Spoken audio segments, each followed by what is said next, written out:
जय हिंद मित्रांनो, जय महाराष्ट्र, हर हर महादेव. शुभ सकाळ, सुप्रभात. कशात चांगलेच असाल आणि असायलाच पाहिजे. तर चला, या आपल्याला 4-5 कामे आहेत. डिंकूताईला खूपच ताप आलेला आहे, माझा देखील गुडघा खूपच दुखत आहे. तरीसुद्धा आपल्या डिंकूताईने ह्या इंटरनॅशनल रस्त्यावरून गाडी चालवलेली आहे. आणि पुढे गेल्यानंतर इथे आपण पाहिलं खूपच कचरा कोणीतरी टाकलेला आहे.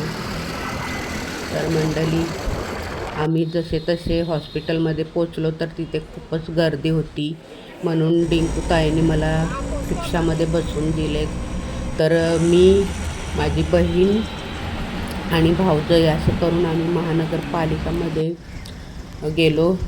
आपला तो विधवेचा फॉर्म भरायचा होता, तर बहीण आली होती सोबत. तर पुढे इथे गेलो तर इथे देखील खूपच गर्दी होती मंडळी.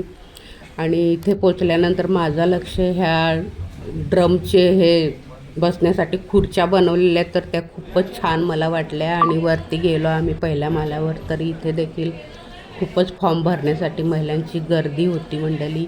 तर जसं तसं ते काम झालं. त्यानंतर आम्ही गेलो हे अस्तर आणि लेस वगैरे, फॉल, धागे घेण्यासाठी कपड्याच्या दुकानात. ते जसे तसे घेतले आपण. अशा प्रकारे आपल्याला ही 4-5 कामे होती. पहिला होता महादेवाचं दर्शन घ्यायचं, दुसरा होता हॉस्पिटलमध्ये जायला, तिसरा होता महानगरपालिकेमध्ये जायला, चौथा होता अस्तर घेणे, पाचवा होता बसायला जाणे. परंतु यामधून 3च कामं आपली झाली मंडळी. कारण की पालिकेमधून आल्यानंतर मी पुन्हा हॉस्पिटलमध्ये गेली आणि डिंकूताई तर अगोदरच इंजेक्शन घेऊन आली. दीदी घेऊन गेलेली तिला, कारण खूपच ताप तिला आलेला. आणि मंडळी, पहिल्या माल्यावर चढायला मला होत नव्हतं, तर आमच्या रुची बाबूने मला हाताला धरून वरती घेतलं मंडळी. तर असे हे आमची तरा झाली आणि आम्हाला घरी पोचता मंडळी 11 वाजले. तर अशी ही आमची व्यथा. तर मग पुन्हा भेटू पुढच्या व्हिडिओवर. तोपर्यंत तुम्ही तुमची काळजी घ्या आणि सुरक्षित राहा.